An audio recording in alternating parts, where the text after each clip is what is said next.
우리는 하나님의 영원한 경륜 가운데서 이루신 일로 말미암아 구원을 받은 것입니다. 또 예수 그리스도 안에서 유대인이나 이방인이나 조금도 차이가 없이 하나 되게 하시고 그 둘을 주 안에서 하나로 묶어 주셨습니다. 유대인과 이방인이 하나 되었다고 하는 것을 친히 보여준 것이 바로 하나님의 교회입니다. 교회는 여럿이 아니라 한 몸이고 또 한 몸에는 서로 다른 피부색이 다르고 문화가 다르지만 오직 예수를 믿는 믿음 안에서 하나 되어 주님의 몸의 역할을 이 땅에서 감당하는 것이 바로 교회인 것입니다. 과거에 우리는 마귀의 수종 노릇을 하는 종이었습니다. 그러나 이제는 주님의 몸된 교회 안에 접붙여져서 이식을 받았습니다. 내가 주 안에 속해 있고 그리고 주님이 세우신 교회 안에 오늘 내가 속해 있는 것입니다. 그리고 주님의 몸 안에 들어온 자는 유대인이나 헬라인이나 종이나 자주자나 남자나 여자나 할 것 없이 다 예수 안에서 아브라함의 후손이요 하나님의 자녀요 그리고 한 형제인 것입니다.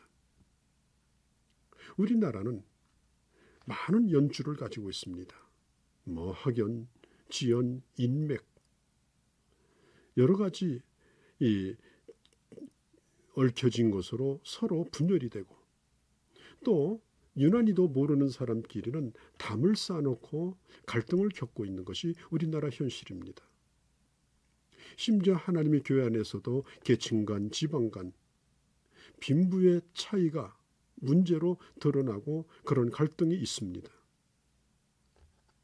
자, 사탄의 종되어 살던 인간은 본래 하나 되기를 좋아하지 않습니다. 상대방보다 내가 언제나 잘나야 되고 똑똑해야 됩니다. 그래서 싸움이 생깁니다. 그리고 자신 잘난 것으로 삽니다. 자, 이런 인간의 본성이 어디에서 부서집니까? 바로 예수 안에서 부서집니다. 그리고 하나님의 교회 안에서 진정으로 다른 사람들이 하나 된다는 것을 그 기적을 보여주는 것이 바로 교회인 것입니다. 자, 13절을 봅니다. 13절은 성령의 인치심에 대한 말씀입니다. 성령은 언제 우리 안에 들어오시는가? 우리가 예수를 믿을 때 성령이 내 안에 내주하시고 나를 떠나지 않으시고 나와 끝까지 함께 하십니다. 성령으로 하지 않고서는 누구도 예수를 주라 고백할 수 없으며 하나님을 아버지라 부를 수 없습니다. 오늘날 교회 안에서 이 성령에 대한 이런 신학적 논쟁이 있는 건 사실입니다. 성령 세례는 언제 받는 거냐? 또 예수 믿은 사람도 따로 받아야 되느냐? 두 가지 극단이 있습니다.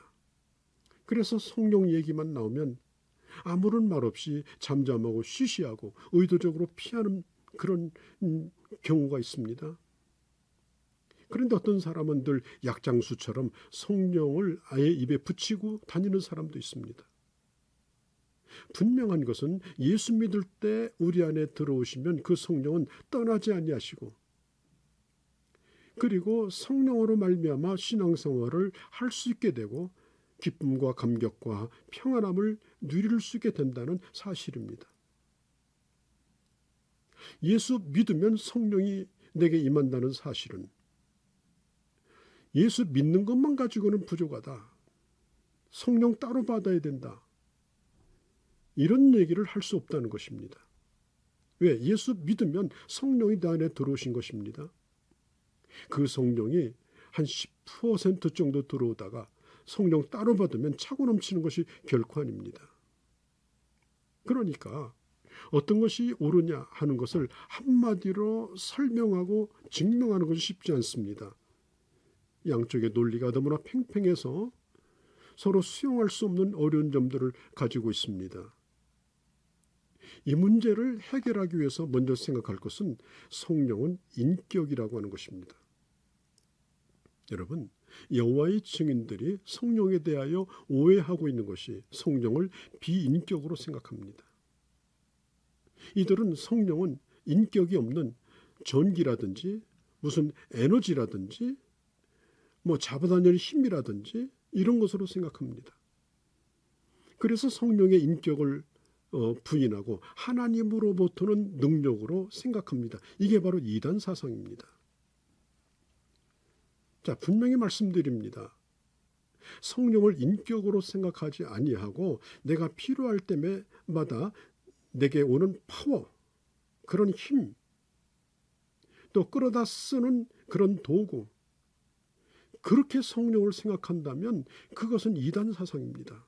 성령은 하나님이시고 성령은 의지를 가지고 계시고 성령은 생각하시고 성령은 책망하시고 성령은 증거하시고 성령은 자기 계획을 이루시고 때로는 성령께서 근심하고 슬퍼하시고 그리고 자기 뜻을 이루어 가시는 분이지 성령께서 단순히 내게 힘을 주시는 보약 정도로 그렇게 생각한다면 안 됩니다.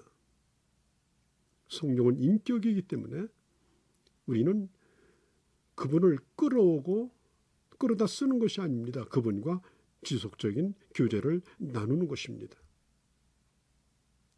자, 그러므로 우리가 예수를 믿으면서 이 성령에 대하여 바르게 아는 것이 대단히 중요합니다. 자, 성경에 보면 이 성령은 이미 창조 사역에 관여하고 있다는 사실을 알 수 있죠. 창세기 1장 2절에 땅이 혼돈하고 공허하며 흑암이 깊은 데 있고 그리고 뭐라고 말합니까? 하나님의 신이 수면에 운행하시니라. 또 민수기서 11장 16, 17절 27장 18절에 보면 모세에게도 하나님의 신이 임하셔서 하나님께서 모세를 사용하셨습니다. 그리고 모세를 돕던 70명의 사람들에게도 성령이 임하셨습니다. 여호수아에게도 성령이 임하셨습니다. 또 사사기 6장에 보면은 사사 기도원에게도 성령이 임하셨습니다. 특히 성령은 교회를 세우셨습니다. 사도행전 2장에 보면 예수님의 승천을 목격한 120명의 사람들이 예루살렘의 마가다락방에 모여서 10일 동안 저녁 기도에 힘쓸 때 성령이 임한 역사가 생생하게 기록되어 있습니다. 호련히 하늘로부터 극하고 강한 바람이 아니라 바람 소리 같은 것이 맺습니다. 불의 혀가 아니라 불의 혀가 갈라지는 것 같은 것을 임했습니다. 그리고 온 집에 가득했습니다. 그리고 거기 있는 사람들은 현상적으로 그것을 경험했습니다. 그리고 그것이 모여 기도한 곳이 바로 그것이 교회가 되어졌습니다. 그러므로 교회는 성령이 오심으로 교회가 세워진 것입니다. 교회는 성령께서 주장하셔야 교회입니다. 그래야 인간 냄새가 없어집니다. 성령의 역사가 없는 교회는 교회가 아닙니다. 사람만, 조직만, 도덕만 남습니다. 지식만 남습니다. 교양생활을 하는 곳입니다. 거기에는 시끄럽고 분열이 있습니다. 그러나 성령이 함께하는 교회는 성령으로 충만하여 하나님의 교회를 세운 본질인 주의 복음을 증거하는 그런 하나님의 역사에 귀하게 쓰여지게 되어집니다. 사도행전 9장 31절에 보면 온 유대와 사마리아 교회가 평안히 든든히 서가고 주를 경외함과 성령의 위로로 진행하여 수가 많아졌다라고 말하고 있죠. 성령은 하나님의 교회를 부흥시킵니다. 교회를 교회되게 하십니다. 하나님의 나라를 확장시킵니다. 그리고 성령께서 하시는 매우 중요한 일이 뭐냐면 하나님의 말씀을 믿게 하고 깨닫게 하십니다. 디모데후서 3장 16절에 보면 모든 성경은 하나님의 성령의 감동으로 된 것이고 또 성령께서 친히 거듭난 하나님의 사람들에게 조명하여 주심으로 하나님의 말씀을 알게 하여 주시는 것입니다. 저는 계속해서 에베소서 1장을 보면서 이 성령의 인치심에 대하여 계속해서 말씀을 나누도록 하겠습니다.